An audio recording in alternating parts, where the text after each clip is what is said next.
A opinião dos teólogos sobre o inferno resume-se nas seguintes citações tiradas da obra intitulada O Inferno, de Augusto Calete. Esta descrição, sendo tomada dos autores sagrados e da vida dos santos, pode tanto melhor ser considerada como expressão da fé ortodoxa na matéria, quando ela é produzida a cada instante com pequenas variantes nos sermões do púlpito evangélico e nas instruções pastorais. Os demônios são puros espíritos e os condenados presentemente no inferno podem ser considerados puros espíritos, uma vez que só a alma aí desce e os restos entregues à terra se transformam em ervas, em plantas, em minerais e líquidos, sofrendo inconscientemente as metamorfoses constantes da matéria. Os condenados, porém, como os santos, devem ressuscitar no dia do juízo final, retomando para não mais deixá-los os mesmos corpos carnais que os revestiam na terra. Os eleitos ressuscitarão, contudo, em corpos purificados e resplendentes, e os condenados em corpos maculados e desfigurados pelo pecado. Isso os distinguirá, não havendo mais no inferno puros espíritos, porém homens como nós. Conseguintemente, o inferno é um lugar físico, geográfico, material, uma vez que tem de ser povoado por criaturas terrestres, dotadas de pés, mãos, bocas, línguas, dentes, ouvidos, olhos semelhantes aos nossos e sangue nas veias e nervos sensíveis. Mas onde estará então esse inferno? Alguns doutores o têm colocado nas entranhas mesmas do nosso globo, outros não sabemos em que planeta, sem que o problema se haja resolvido por qualquer concílio. Estamos, pois, quanto a este ponto, reduzidos a conjecturas. A única coisa afirmada é que esse inferno, onde quer que exista, é um mundo composto de elementos materiais, conquanto sem sol, sem estrelas, sem lua, mais triste e inóspito, desprovido de todo o germe e das aparências benéficas que porventura se encontram ainda nas regiões mais áridas deste mundo em que pecamos. Os teólogos mais circunspectos não se atrevem, à semelhança dos egípcios, dos hindus e dos gregos, a descrever os horrores dessa morada, limitando-se a nola mostrar como premissas no pouco que dela fala a Escritura: o lago de fogo e enxofre do Apocalipse e os vermes de Isaías. Esses vermes que formigam eternamente sobre os cadáveres do Tofel, e os demônios atormentando os homens, aos quais eles perderam, e os homens a chorarem, rangendo os dentes, segundo a expressão dos evangelistas. Santo Agostinho não concorda que esses sofrimentos físicos sejam apenas reflexos de sofrimentos morais, e vê num verdadeiro lago de enxofre vermes e verdadeiras serpentes saciando-se nos corpos, casando suas picadas às do fogo. Ele pretende mais, segundo um versículo de São Marcos, que esse fogo estranho, posto que material como o nosso, e atuando sobre corpos materiais, os conservará como o sal conserva o corpo das vítimas. Os condenados, vítimas sempre sacrificadas e sempre vivas, sentirão a tortura desse fogo que queima sem destruir, penetrando-lhes a pele. Serão dele embebidos e saturados em todos os seus membros, na medula dos ossos, na pupila dos olhos, nas mais recônditas e sensíveis fibras do seu ser. A cratera de um vulcão, se aí pudessem submergir, seria-lhes o lugar de refrigério e repouso. Assim falam com toda a segurança os teólogos mais tímidos, discretos e comedidos. Não negam que haja o inferno, outros suplícios corporais, mas dizem que para afirmá-lo lhes falta suficiente conhecimento, pelo menos tão positivo como o que lhes foi dado sobre o suplício horrível do fogo e dos vermes. Mas há, contudo, teólogos mais ousados ou mais esclarecidos que dão do inferno descrições mais minuciosas, variadas e completas. E conquanto se não saiba em que lugar do espaço está situado esse inferno, há santos que o viram. Eles não foram lá ter com a lira na mão, como Orfeu, de espada em punho como Ulisses, mas transportados em espírito. Desse número é Santa Teresa. Dir-se-ia pela narrativa da santa que há uma cidade no inferno.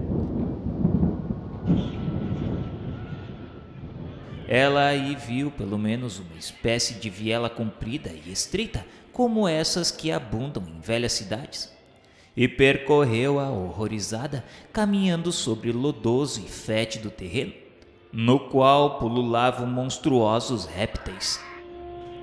Foi, porém, detida em sua marcha por uma muralha que interceptava a viela, em cuja muralha havia um nicho onde ela se abrigou, aliás, sem poder explicar a ocorrência.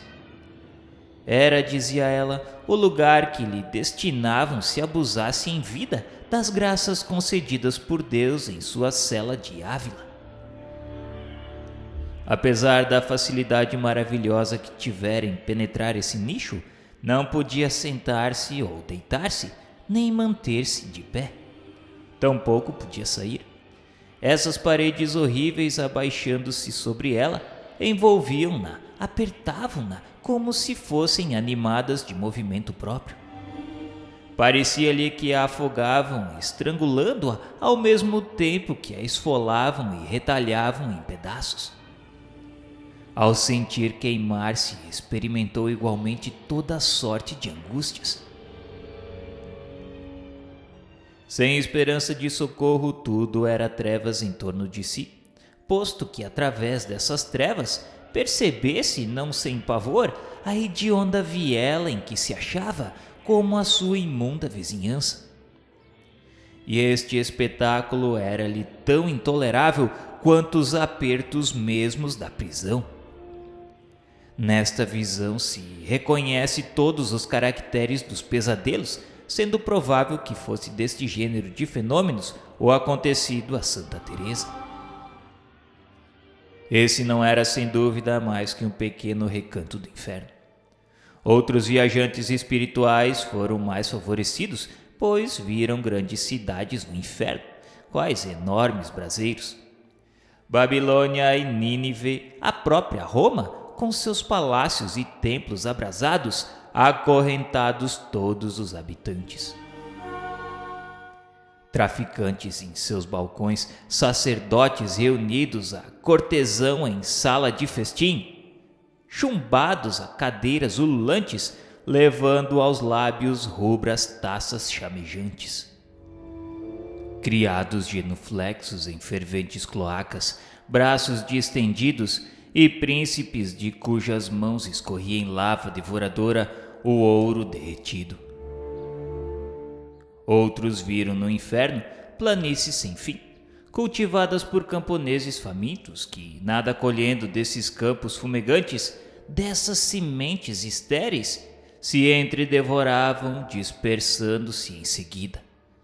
Tão numerosos como dantes, magros, vorazes e em bando, indo procurar ao longe, em vão, terras mais felizes. Outras colônias errantes de condenados os substituíam imediatamente. Ainda outros relatam que viram no inferno montanhas inçadas de precipícios, florestas gemibundas, poços secos, fontes alimentadas de lágrimas, ribeiros de sangue, turbilhões de neve em desertos de gelo, barcas tripuladas por desesperados, singrando mares sem praia. Viram, em uma palavra, tudo o que viam os pagãos, um lúgubre revérbero da terra com os respectivos sofrimentos naturais eternizados, e até calabouços, patíbulos e instrumentos de tortura forjados por nossas próprias mãos. Há com efeito demônios que, para melhor atormentarem os homens em seus corpos, tomam corpos. Uns têm asas de morcegos, cornos, couraças de escama, patas armadas de garras, dentes agudos, apresentando-se nos armados de espadas, tenazes, pinças, serras, grelhas, foles, tudo ardente, não exercendo outro ofício por toda a eternidade em relação à carne humana que não o de carniceiros e cozinheiros. Outros, transformados em leões ou víboras enormes, arrastam suas presas para cavernas solitárias. Estes se transformam em corvos para arrancar os olhos a certos culpados, e aqueles em dragões volantes, prontos a se lançarem sobre o dorso das vítimas, arrebatando-as, assustadiças, ensanguentadas, aos gritos, através de espaços tenebrosos para arremessá-las ao fim em tanques de enxofre. Aqui nuvens de gafanhotos, de escorpiões gigantescos, cuja vista produz náuseas e calafrios e ao contato convulsões. E mais além, monstros policéfalos escancarando goelas vorazes a sacudirem sobre as disformes cabeças as suas crinas de áspides, a triturarem condenados com sangrentas mandíbulas para vomitá-los mastigados, porém vivos, porque são imortais. Estes demônios de formas sensíveis que lembram tão visivelmente os deuses do Amente e do Tártaro, bem como os ídolos adorados pelos fenícios, moabitas e outros gentios vizinhos da Judéia. Estes demônios não obram ao acaso, tendo cada um a sua função. O mal que praticam no inferno está em relação ao mal que inspiraram e fizeram cometer na terra. E singular punição, na verdade, está de poder continuar em maior escala a prática de mal menor feito na terra. Mais racional seria os sofrerem os próprios malfeitores as consequências desse mal, em lugar de se darem ao prazer de proporcioná-los a outra. Os condenados são punidos em todos os seus órgãos e sentidos, porque também a Deus ofenderam por todos os órgãos e sentidos. Os delinquentes de gula são castigados pelos demônios da glutonaria, os preguiçosos pelos da preguiça, os luxuriosos pelos da devassidão, e assim por diante, numa variedade tão grande como a dos pecados. Terão frio, queimando-se, e calor enregelados, ávidos igualmente de movimento e de repouso, sedentos e famintos, 1000 vezes mais fatigados que escravo ao fim do dia, mais doentes que os moribundos, mais alquebrados e chaguentos que os mártires, e isso para sempre. Demônio algum se furta, nem se furtará jamais ao desempenho sinistro da sua tarefa, perfeitamente disciplinados e fiéis quanto à execução das vingativas ordens que receberam. Aliás, sem isso, o que seria o inferno? Repousariam os pacientes se os algozes altercassem ou se enfadassem. Mas nada de repouso nem disputas para quaisquer deles, pois, apesar de maus e inumeráveis que são, estendendo-se de um a outro extremo do abismo, nunca se viu sobre a terra súditos mais dóceis a seus príncipes, exércitos mais obedientes aos seus chefes, ou comunidades monásticas mais humildes e submissas aos seus superiores. Esses mesmos demônios rebeldes a Deus quanto ao bem são de uma docilidade exemplar quanto à prática do mal. Nenhum se esquiva ou afrouxa durante a eternidade.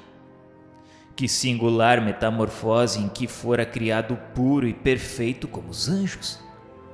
Não é de pasmar vê-los dar exemplos de harmonia, de concórdia inalterável, quando os homens sequer não sabem viver em paz na terra, antes se laceram mutuamente. Vendo seu requinte dos castigos reservados aos condenados e comparando sua situação ao dos demônios, é caso de perguntar quais os mais dignos de lástima, se as vítimas ou os algozes.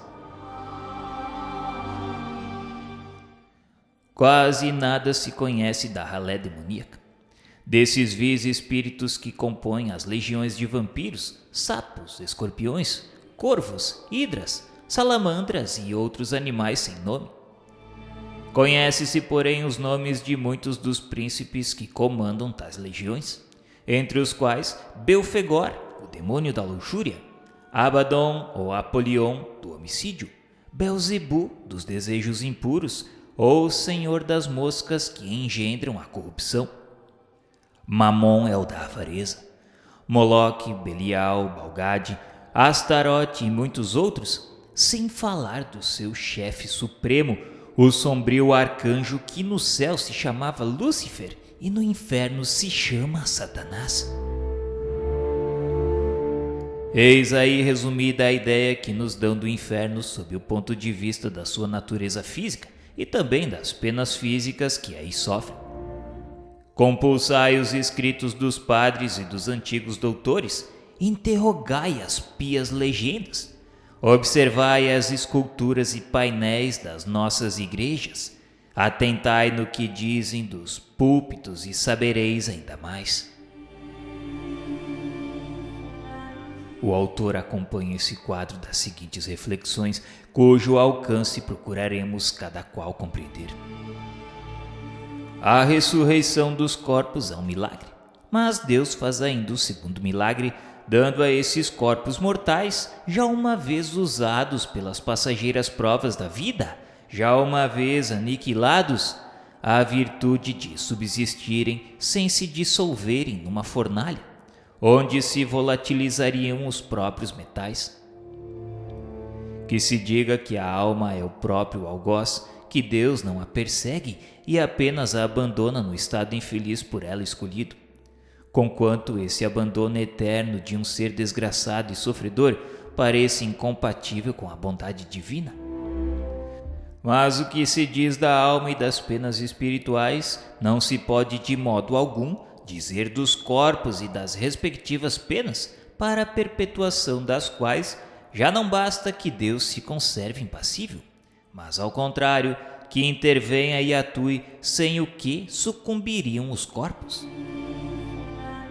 Dessa forma, os teólogos propõem, portanto, que Deus opera efetivamente após a ressurreição dos corpos, esse segundo milagre de que falamos. Que em primeiro lugar tira dos sepulcros que os devoravam os nossos corpos de barro, retira-os tais como aí baixaram com suas enfermidades originais e degradações sucessivas da idade. Restitui-nos a este estado, decrépitos, friorentos, gotosos, cheios de necessidades, sensíveis a uma picada de abelha, assinalados dos estragos da vida e da morte. E está feito o primeiro milagre. Depois, a esses corpos raquíticos, prontos a voltarem ao pó de onde saíram, outorga propriedades que nunca tiveram, a imortalidade. Esse dom que em sua cólera, dizei antes, e em sua misericórdia, retirara a Adão ao sair do Éden. E eis completo o segundo milagre. Adão, quando imortal, era invulnerável, e deixando de ser invulnerável, tornou-se mortal. A morte seguia de perto a dor. A ressurreição não nos restabelece, pois, nem nas condições físicas do homem inocente, nem nas do culpado, sendo antes uma ressurreição das nossas misérias somente, mas com um acréscimo de misérias novas infinitamente mais horríveis.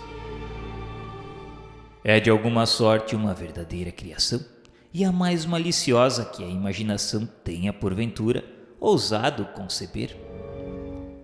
Deus muda de parecer e, para juntar aos tormentos espirituais dos pecadores, tormentos carnais que possam durar eternamente, transforma de súbito, por efeito do seu poder, as leis e propriedades por ele mesmo estabelecidas de princípio aos compostos materiais. Ressuscita carnes enfermas e corrompidas, e reunindo por um nó indestrutível esses elementos que tendem por si mesmos a separar-se, mantém e perpetua contra a ordem natural essa podridão viva, lançando-a ao fogo não para purificá-la, mas para conservá-la tal qual é, sensível, sofredora, ardente e horrível, e como a quer, imortal. Por este milagre se arvora Deus num dos algozes infernais, pois se os condenados só a si podem atribuir seus males espirituais, em compensação só a Deus poderão imputar os outros. Era pouco aparentemente o abandono depois da morte, a tristeza, ao arrependimento, as angústias de uma alma que sente perdido o bem supremo. Segundo os teólogos, Deus irá buscá-las nessa noite ao fundo desse abismo, chamando-as momentaneamente à vida, não para as consolar, mas para as revestir de um corpo horrendo, chamejante e imperecível, mais empestado que a túnica de Dejanira, abandonando-as então para sempre. Ainda assim, ele não as abandonará para sempre, em absoluto, visto como céu e terra não subsistem senão por ato permanente da sua vontade sempre ativa. Deus terá, portanto, sem cessar esses condenados à mão para impedir que o fogo se extinga em seus corpos, consumindo-os e querendo que contribuam perenemente por seus perenos suplícios para a edificação dos escolhidos. Dissemos, e com razão, que o inferno dos cristãos excedera ao dos pagãos. Efetivamente, no Tártaro vêm-se culpados torturados pelo remorso ante suas vítimas e seus crimes, acabrunhados por aqueles que espezinharam na vida terrestre. Vemo-los fugirem à luz que os penetra, procurando em vão esconderem-se aos olhares que os perseguem. Aí o orgulho é abatido e humilhado, trazendo todos o estigma do seu passado, punidos pelas próprias faltas, a ponto tal que para alguns basta entregá-los a si mesmos sem ser preciso aumentar-lhes os castigos. Contudo, são sombras, isto é, almas com corpos fluídicos, imagens da sua vida terrestre. Lá não se vê os homens retomarem o corpo carnal para sofrer materialmente com fogo a penetrar-lhes a pele, saturando-os até a medula dos ossos. Tampouco se vê o requinte das torturas que constituem o fundo do inferno cristão. Juízes inflexíveis, porém justos, proferem a sentença proporcional ao delito, ao passo que no império de Satã são todos confundidos nas mesmas torturas com a materialidade por base e banida toda e qualquer equidade. Incontestavelmente há hoje no seio da igreja mesma muitos homens sensatos que não admitem essas coisas à risca, vendo nelas antes simples alegorias cujo sentido convém interpretar. Estas opiniões, no entanto, são individuais e não fazem lei, continuando a crença no inferno material com suas consequências a constituir um artigo de fé. Poderíamos perguntar como há homens que têm conseguido ver essas coisas em êxtase, se elas de fato não existem. Não cabe aqui explicar a origem das imagens fantásticas tantas vezes reproduzidas com visos de realidade. Diremos apenas ser preciso considerar em princípio que o êxtase é a mais incerta de todas as revelações. E para ilustrar essas considerações, vejamos o que diz o Livro dos Espíritos na questão 443. Pergunta-se: há coisas que o estático pensa ver, mas que evidentemente resultam de uma imaginação abalada pelas crenças e preconceitos terrenos. Assim, será que nem tudo o que ele vê é realmente real? E a resposta é a seguinte: o que ele vê é real para ele, mas como seu espírito está sempre sob a influência das ideias terrenas, pode ver à sua maneira, ou melhor dizendo, pode exprimir o que viu numa linguagem condizente com os seus preconceitos e as ideias em que foi criado, ou com os vossos preconceitos, a fim de ser mais bem compreendido. É sobretudo nesse sentido que ele pode errar. E a questão 444 pergunta-se: qual o grau de confiança que se pode depositar nas revelações dos estáticos? A resposta é a seguinte: o estático pode enganar-se com muita frequência, sobretudo quando quer penetrar naquilo que deve continuar a ser mistério para o homem, porque então se deixa levar por suas próprias ideias, ou se torna joguete de espíritos enganadores que se aproveitam de seu entusiasmo para o fascinar.